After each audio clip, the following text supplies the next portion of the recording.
A'udhu billahi minash shaitanir rajim. Bismillahir rahmanir rahim. Wassalatu wassalamu ala ashrafil mursaleen. Sayyidina Muhammad wa ala alihi wa ashabihi ajma'in. Assalamu alaikum wa rahmatullahi ta'ala wa barakatuh. My name is Muhammad Nuruddin Lemu. I'm a director for research and training at the Da'wah Institute of Nigeria. And inshallah, we will continue on this episode that deals with self-improvement, purification of the heart, personal and spiritual growth, but also it is related to our ethical conduct and character as people, but as Muslims in particular. Over the last couple of episodes, we've discussed a number of diseases of the heart, and there are many. There are many challenges, there are many diseases of the heart, but we focused on a few. 5 main ones, if you will recall. We've looked at self-delusion, this feeling I'm right when you are actually wrong. It's very much tied to arrogance, it's very much tied to pride, which is a big one, but we're breaking it up into some workable pieces, inshallah. And we use the metaphor of the mosquito that went round, came back to its parents and was very excited, telling the parents how everybody was happy with him, everybody was clapping for him, and the parents said, no, they weren't clapping for you, they were trying to kill you. So this question of thinking you're right when you're actually wrong is a very common problem we all have. We discussed arrogance and showcasing brilliance, just this idea of I am better than you, ana khayrum minhu, the shaitan complex. Shaitan is not going to obey Allah's command. Why? Because of an ego problem. He is better, so he feels that others are below him. And this is a very common problem. We deny others their full humanity and we believe we are better than others. So showcasing brilliance. And we use the metaphor of the eagle, that wants to show he's king of the birds on top of everything, or sometimes it appears in the form of the peacock that wants to show its colors and beauty and the gifts that Allah has given it as a means of just trampling over others. The other problem that we have, the other disease of the heart that we are looking at, this weakness of very small ego, is being comparative, always looking at others. What do others have? As our way of gauging how we should feel. If others have a greater pay, if others are better looking, if others have a better phone, if others speak more eloquently, the moment we look at others and that determines our level of happiness, we have a disease of the heart. We don't have enough, alhamdulillah, to give and to be grateful for. We keep looking at what did Allah give others that he didn't give me, and we use that to undermine our happiness and self-worth. Another one of too much ego, sometimes it could be little ego, but usually it comes in the form of too much ego, is defensiveness, where anger, usually sarcasm, is used to fence off our own growth, accepting criticisms, accepting corrections, accepting opportunities where we could get better. And we use the metaphor of the crocodile there, that's always defending itself, the body, the claws, the teeth, the tail, the kind of body armor that it wears.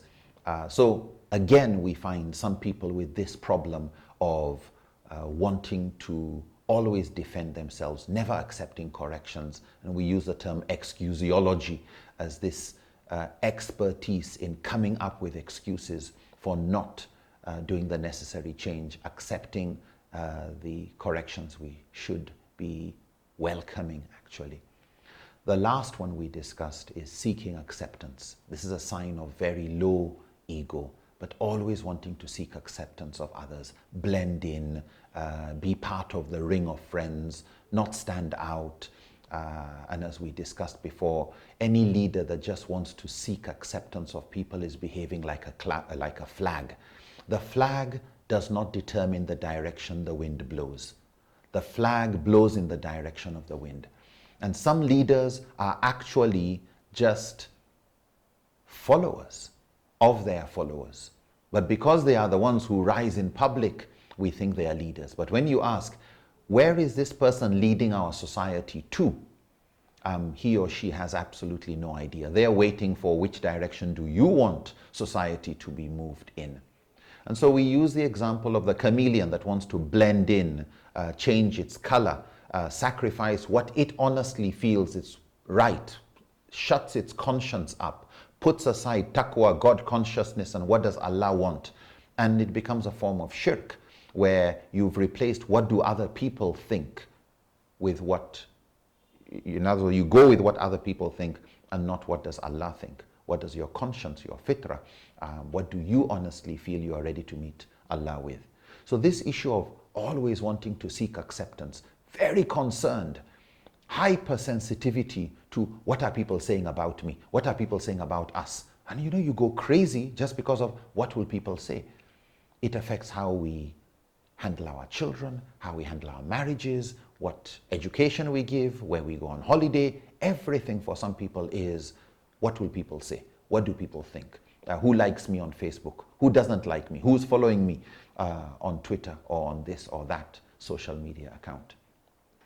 The reason why we are touching these is because it is also important for us to realize how mutually reinforcing these weaknesses are, and how we provoke the bad side of others that sometimes comes back to bite us.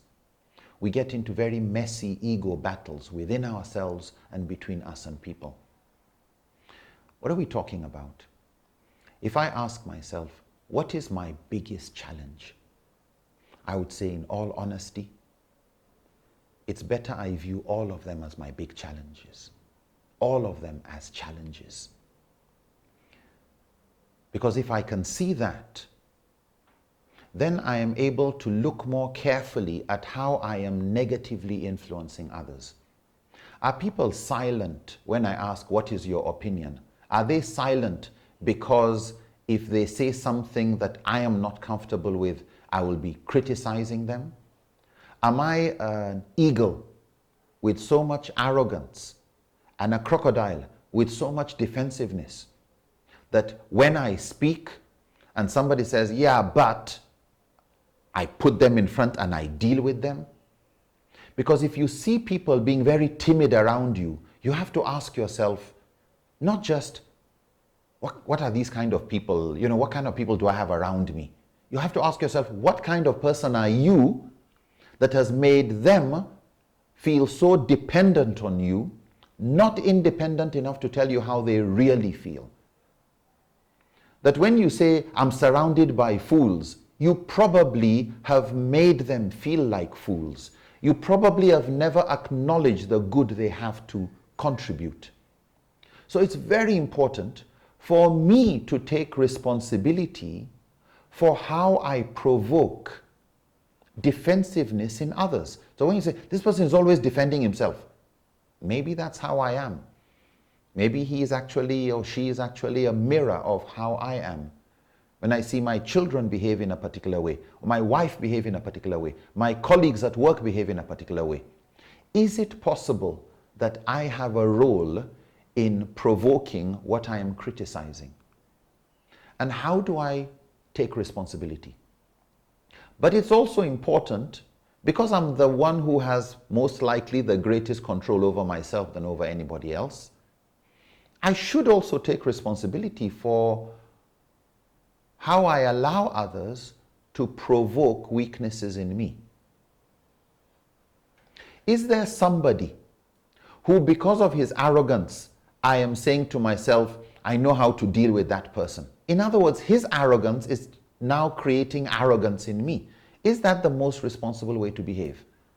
Or should I just take arrogant people as arrogant people, and I'm not going to allow that to make me become defensive? I'm going to listen to what's the substance in what they have to say and overlook the rest.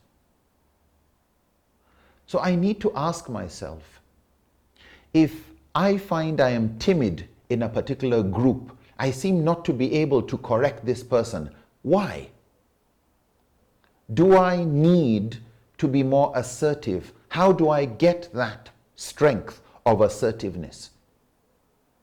Maybe I can't say it in their presence. Would it be easier if I did one-on-one? Would it be easier if I went with somebody? Would it be easier if I put it in writing?